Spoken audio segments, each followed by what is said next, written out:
a multi-award winning gospel artist who became a pastor. Stick around, ladies and gentlemen.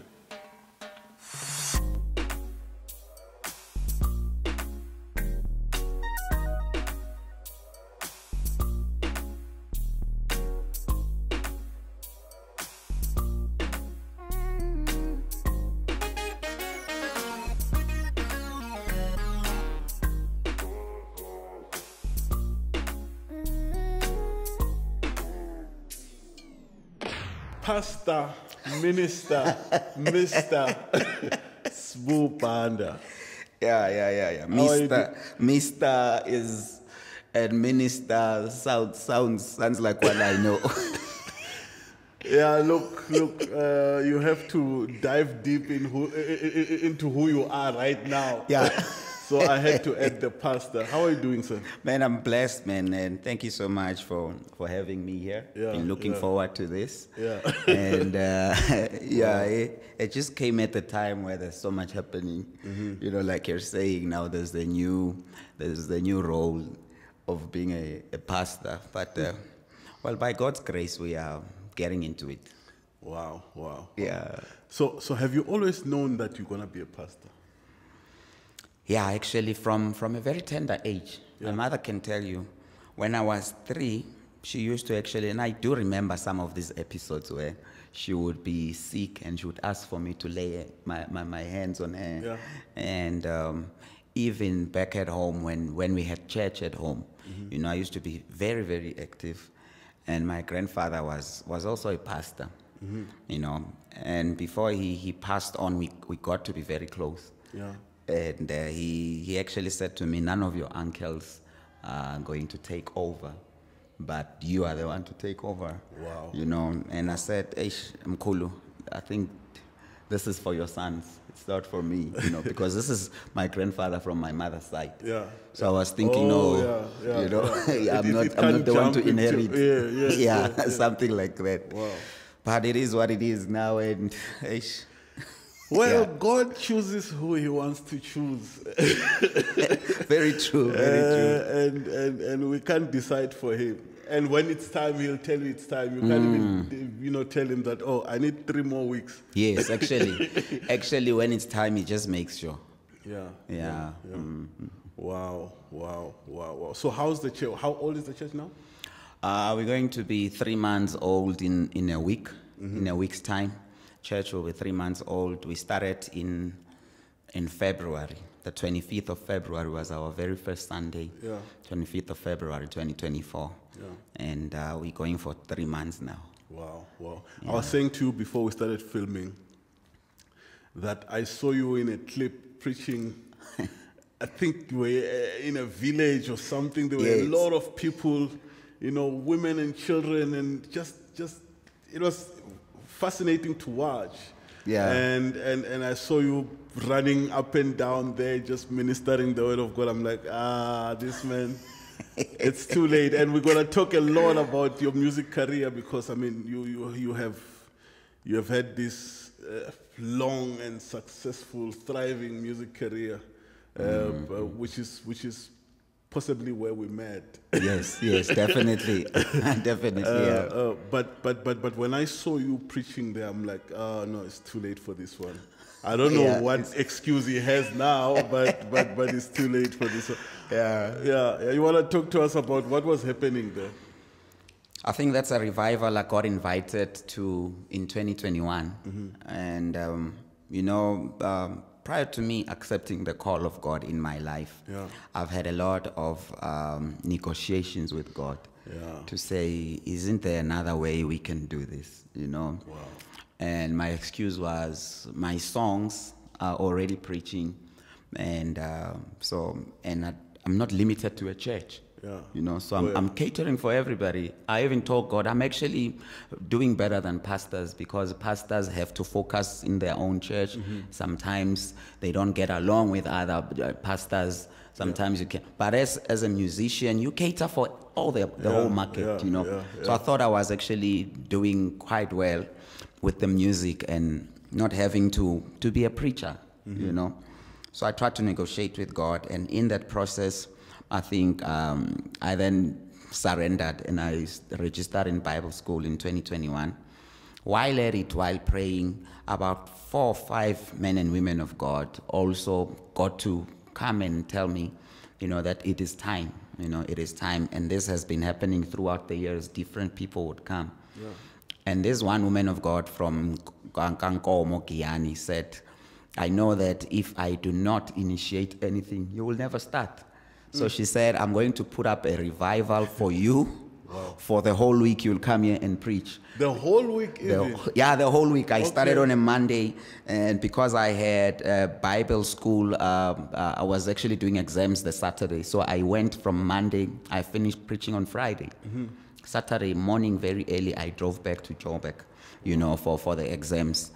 But basically, that's what happened, and that's where it all started. Even though over the years, here and there, I would do it, not so deep into it.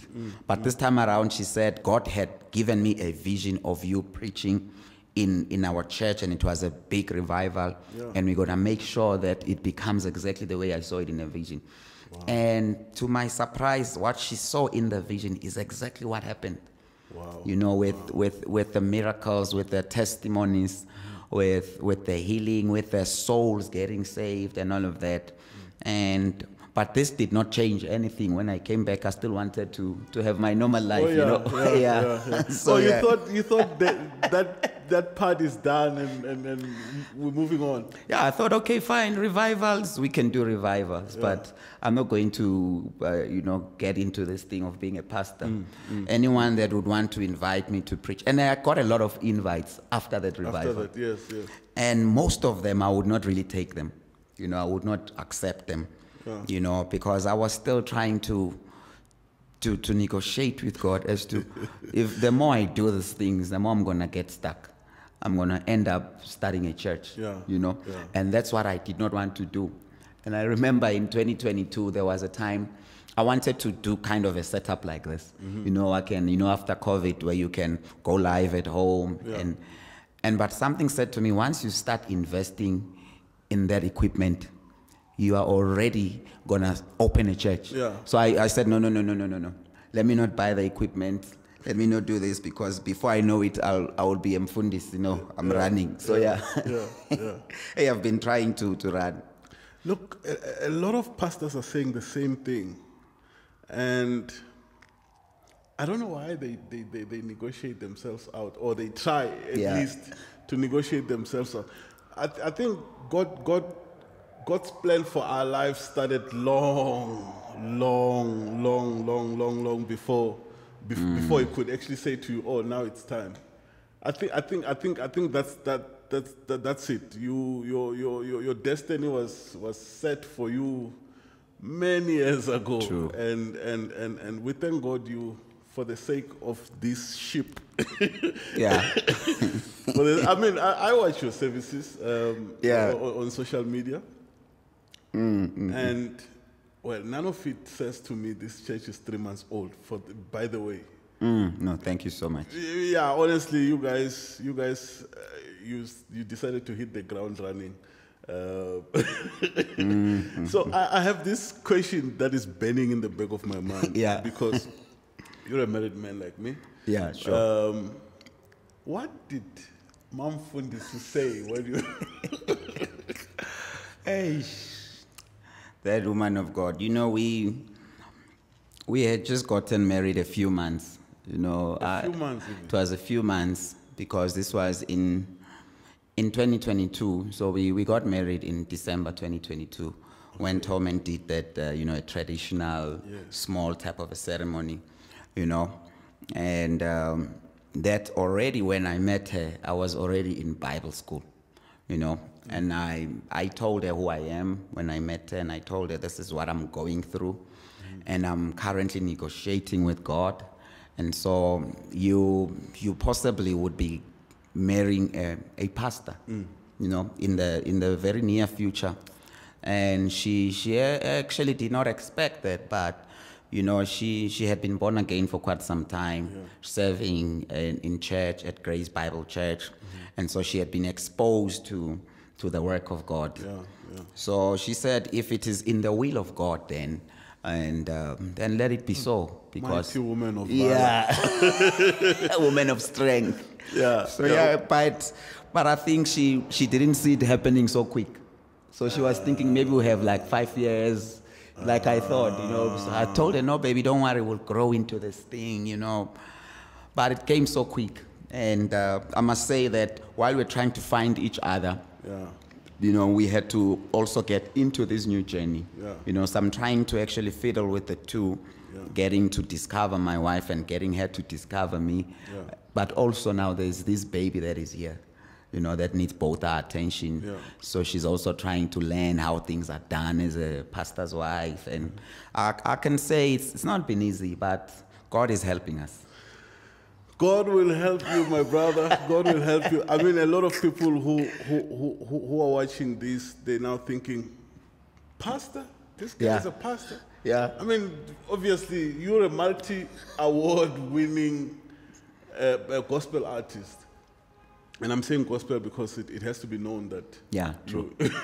you've been a preacher of the word of God through song. When did your... And as you can see, we started from the back, so we're working our way to the front. So when did this whole I want to sing gospel bug hit you? Well, with me, it's always been a different journey, man, and it came through my parents. You know, I always narrate a story of how my dad, when I won my first award, my dad then said to me, "You are making us proud, because your mother and I, when we met in a church choir, you know." And my dad was like you. He was the keyboard player there. He was the pianist, the musical director in the church choir. And my mother was the lead singer. You know? So type of keyboard player vibes, you know, falling in love with the lead singer. And they got married and we were born, you know. So at age 3 or so, I was already, you know, when my dad was playing the keyboard in the church, he would put me here, you know, and he would actually allow me to kind of learn and play this thing with him, you know. So it was that type of a thing where it started very young. And this other time, they had a wardrobe at home where he put his Yamaha keyboard. You know those Yamaha PSR11 keyboards? Yes, the series. Yes. My dad had that one, and it worked with batteries, and it had a small speaker at the corner. So because I loved this thing, you know, when other kids were playing outside, the other time, I got myself in that wardrobe, and they were actually looking for me, and I did not know that it was actually late. And the parents were now about to sleep. And now I'm stuck in the wardrobe. I'm scared of coming out because I'm not supposed to be playing with the thing, you know? And when they looked for me everywhere, they didn't find me. And I was still in there. So my dad heard, man, but the keyboard is playing, you know? And they came and they discovered, this boy, we've been looking for you everywhere. And here you are, you know? So they took the keyboard out and they officially gave it to me. And that's when he started teaching me. So around age 6, 7, I was this little star that was doing wedding gigs, you know. They would put me on top of the table. You know, there's a picture that I've put on Instagram. They would put me on top of a table and I would sing there, you know, for people. That's how it started. And then later on moved to Joburg. You know, later on moved to Joburg with the intention to study music. And because I was still in high school, back home, Bushbuck Ridge and Nelspruit, there were no music schools, you know. So I came here to do high school and do music classes after school. That's how it all started. Wow. And I mean, you are a recording artist now with a couple of albums. Yes. When did that start? Like your first record deal or whatever the case may have been at the time? Yes, I think this was. In 2000, back at home, we had a group. We called ourselves God's Lips Gospel Group. Rika Bush. And this was a group of guys. You know, it was my brother and 5 of our other friends. I was the singer. They were doing the rap. You know, they were rapping, and it was type of a hip-hop thing. And it was so unfashionable at the time. You know, you've got boys that are doing hip-hop in the church. You know, it wasn't proper. We were not even accepted. But our parents supported us, and we recorded our first album. It was still in the days of the cassettes. You know, we recorded our first album, and then later on came to Joburg, and then Pastor Andy Masia from home, from Kushu, you know, the MJ, Michael Jackson moves. I have been playing keyboards for him, you know, since back then. And we would come together to Joburg, would do your gospel time, gospel gold. And I was this young boy that was, you know, always playing keyboards for him. And then later on, we came to Pretoria and we did a project with Nhlanhla and SBU. And that's when we actually started going the professional route, you know. And then after that, I did my solo project in 2013, and 2015 another one, and and 2019 another one, and 2023 I did a single. So it's been that journey that you know, on and off, but it's been like that. Man, you have 6. Let it be known, this guy, this guy has 6 Crown Gospel Awards. Wow. So, did you just collect one at a time, or you collected them? I know there was a guy who collected 1 million awards. The other year, but how did they come about, the 6 awards? And I want to actually know, maybe you can share with everyone. I want to also know for which categories and which albums. In 2013, I got nominated. See, I've been entering crowns from 2011 when we had Nhlanhla and SBU. And 2012, 2013, I had my first single. I entered for that, and I got nominated for Best Newcomer. You know, that was my first album. And I never got anything. 14, 15. In 2016, I won my first crown. I think this one was for actually best,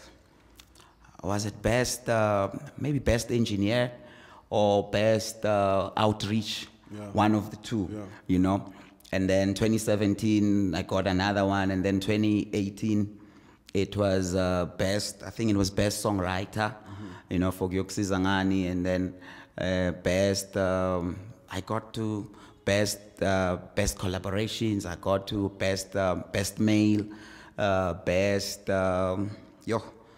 there are quite a few, you know. It's a whole lot. And best praise song. You know, I got all of those, but the one that is so much in my heart is best male artist and best songwriter. Talking about songwriting, your style of writing, you always encouraging, you always warning. Yes. So you've been a pastor. Talk to us about what goes on your pen when you decide to sit down and say, let me communicate. Well, Nhlanhla was a personal experience. You touched about a record deal. You know, in 2012, I almost got signed. By the late, great Mike Maswangani. We were to meet on a Thursday, you know, and I called him on a Wednesday to confirm time. We're going to meet at the airport at OR Tambo. And he didn't pick the phone.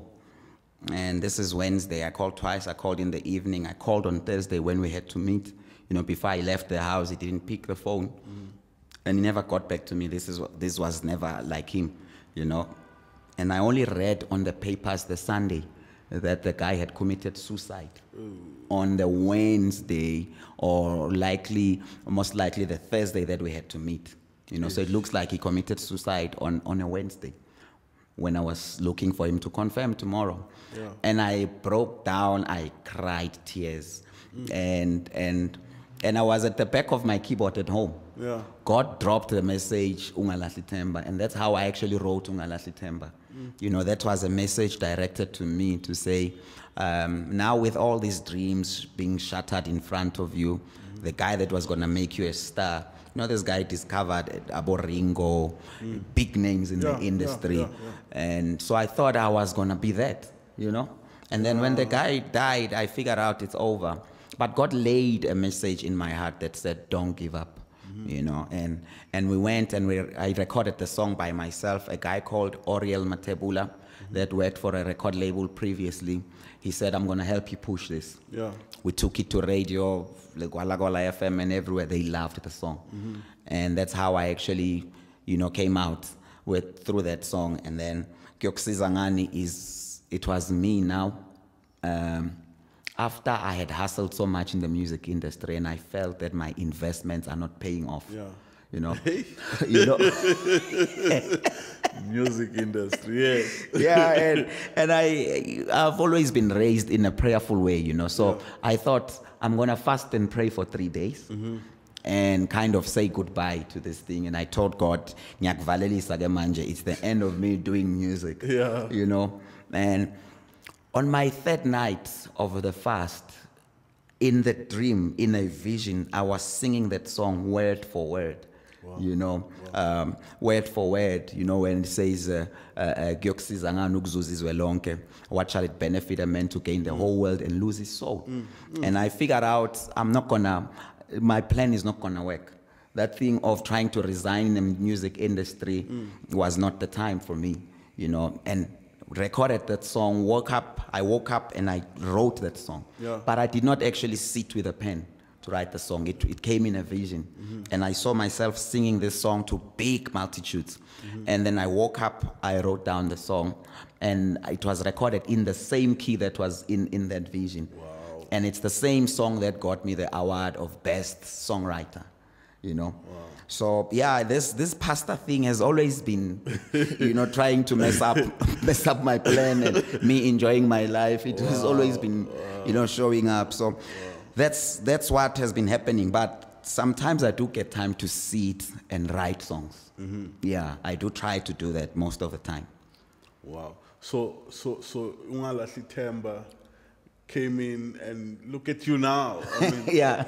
With all the awards that followed that, you know, just the general recognition. I'm sure you have you've been nominated internationally, right?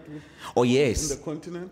Yes, I actually got nominated about 4 times, but I won twice the Kenyan Extreme Music Awards. I think this was 2014 and 2015. You know. So yeah, and outside that there hasn't been anything, but the recognition on its own, you know, in other platforms as well, is really humbling. Yeah. But then now, how do you see yourself balancing the work of the church and your music career, which is, by the way, thriving? Hey, that's a tricky one. That's a difficult one. You know, to start with, as a gospel singer, you know, we already are under attack to say when you already want to answer the call of being a pastor. They say all these gospel singers, it's like they try this thing of singing, and when it doesn't do well, they go to plan B. You know? And in my case, I thank God that it has not been like that. You know, while I seem to be doing okay in the music industry, God brought this thing, you know. And I feel that it works together, it gels very well, you know. And it's just that the managing of time, you know, when you have to go and minister in song on a Saturday, and then you have to come preach on a Sunday. And sometimes you have to be somewhere on Friday and Saturday. Sunday you must still be in church and you must deliver. You know. So that for me, that's why I've been asking God to help me. You know, to say, God, I need you to help me here. And I'm, you know, like I said, 3 months into it, I think I'm kind of, you know, smoothing in, but you never get to a place where you can say, I now get this. You know, with God, I've learned that every day. When he says his mercies are new every morning, it means that you must rely on him daily. What you know, yesterday's victories, yesterday's breakthroughs, and the things that you did yesterday to get those breakthroughs. When you face the same situation tomorrow, you might not need to apply the same. You know, so God always is expecting you to inquire of him. So I'm there relying on God daily, and I'm learning daily, and I pray that I will remain a student, you know, throughout the journey, so that I don't find myself thinking I now have this thing and I now know how it's done, you know. But I can't say I know how to manage this. I'm just relying on God. It's still a bit tricky. It's still a bit misty for me. But I'm trying my best, you know, not to lose the music and not to lose the church on the other side, you know. I'm trying to kind of manage the two. I'm learning. Well, look, to those who are thinking starting a church is a plan B, talk to a guy who started with a church, not started a church, but started with a church. You can never pick that plan B. It's impossible. True. That one, I always say they are brave, but truth is, people who start a church, they are called by God. Because how do you want to put yourself through through that if God didn't really call you? You know what I mean? But I'm hoping and praying that God will also keep you for us on the music side as well. Yes, please. Yes, please. And as you grow His work, also on the church side. Yeah, man. What can we say? It's a call of God. You allowing Him to lead you, and just for answering the call, you charged some stuff that God will build His church anyway. True. I mean, it's not your church. You're managing it. But it's His church, and He'll continue to build it. So what's happening now with SBU BANDA? Generally, what's on the pipeline? What are the current plans? What's going on now in your SBU BANDA world? Yeah, there's a lot going on in there, you know. With church comes a huge responsibility. And we're talking offset that I've suddenly become a father to many. And you know, the expectations are very high there.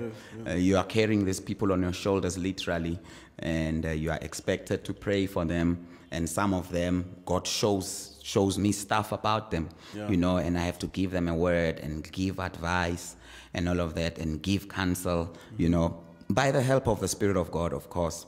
And so with all of that happening, I also don't want to lose touch with the music. You know, like you've said, you know, that is my first love. And but I see that with church happening, I kind of have the opportunity to now, you know, spend more time, you know, also being able to write music while preparing for the word, you know, and also so I've been featured by Bushbuck Rich Worship Explosion. There's 2 singles that are going to come out from that project, and which kind of gave me a relief. You know, I was almost under pressure to release my own work. And so when they said, "Can we please feature you?" and they allowed me to, you know, bring my 2 singles, and they said, "You can give us 1 single and you can release 1 on your own." You know, so I thought, okay, this is good. I can just give them 1 and be featured there and release 1 where I feature them. You know, so that's what's coming up in the next month or so. We'll release that one. It's called Uyalindelwa Jehovah. A friend of mine from Swaziland wrote this one for me. Lungelo Mate, the younger brother to Nduduzo, you know. Yeah, he wrote this song for me. It's a beautiful song. And we're going to release this one in the next month or so. And that will also keep me busy, you know, once again back in the music. And then also buy me time to prepare for my actual full album recording, which could be later in the year or early next year. I've been trying to record. You know that I've been saying, help me out with a venue, you know, sort me out here and there, hook me up here and there. And but God has His ways. He has His ways. So I'm gonna be all over, you know, with the preaching, and with the music. That's what's going on in my life currently.